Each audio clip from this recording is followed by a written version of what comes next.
মঙ্গলবার জাতীয় সংসদ অধিবেশনে 2026-27 অর্থবছরের প্রস্তাবিত বাজেটের উপর সাধারণ আলোচনার শুরুতে স্পিকার, চিফ হুইপ, জনপ্রশাসন মন্ত্রী, বিরোধী দলীয় নেতা ও সংসদ সদস্যদের বক্তব্য নির্ধারিত বিষয়ের বাইরে বিভিন্ন প্রসঙ্গ উঠে আসে।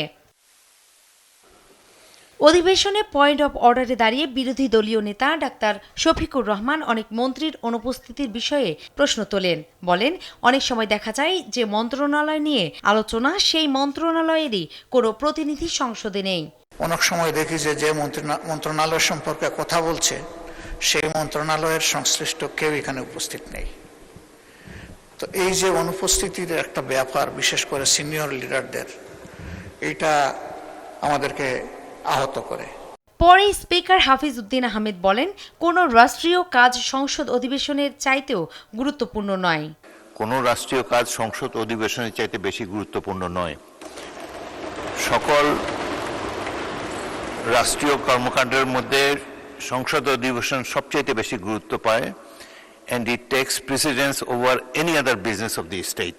এদিকে সংরক্ষিত নারী আসনের সংসদ সদস্য সেলিনা সুলতানার এক প্রশ্নের জবাবে প্রবাসী কল্যাণ মন্ত্রী আরিফুল হক চৌধুরী 2024-25 অর্থবছরের রেমিটেন্সের বিভিন্ন তথ্য তুলে ধরেন। প্রশ্নের উত্তর টেবিলে উপস্থাপিত হয়। সংসদে দেয়া তথ্য অনুযায়ী সবচেয়ে বেশি রেমিটেন্স এসেছে যুক্তরাষ্ট্র থেকে। যুক্তরাষ্ট্র প্রবাসী বাংলাদেশিরা $4.73 বিলিয়ন পাঠিয়েছেন, যা দেশের মোট রেমিটেন্সের প্রায় 15.6%।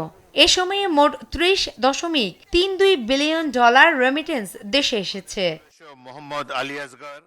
এদিন দুর্যোগ ব্যবস্থাপনা ও ত্রাণমন্ত্রী আসাদুল হাবিব দুলু জানিয়েছেন, ঘূর্ণিঝড়, অতিবৃষ্টি, বন্যা ও নদী ভাঙ্গনের ক্ষয়ক্ষতি হ্রাস, আগাম সতর্কতা জোরদার, ক্ষতিগ্রস্ত জনগণের দ্রুত সহায়তায় বিভিন্ন কার্যক্রম বাস্তবায়ন করা হচ্ছে। আর খাদ্য প্রতিমন্ত্রী মোহাম্মদ আব্দুল বারী জানিয়েছেন, বর্তমান সরকার বাজারে চালের দাম স্থিতিশীল রাখতে বদ্ধপরিকর। সে লক্ষ্যে নিয়মিত বাজার মনিটরিং করা হচ্ছে। আপনাদের সবাইকে ধন্যবাদ। নূপুর মাহমুদ, দেশ টিভি, ঢাকা।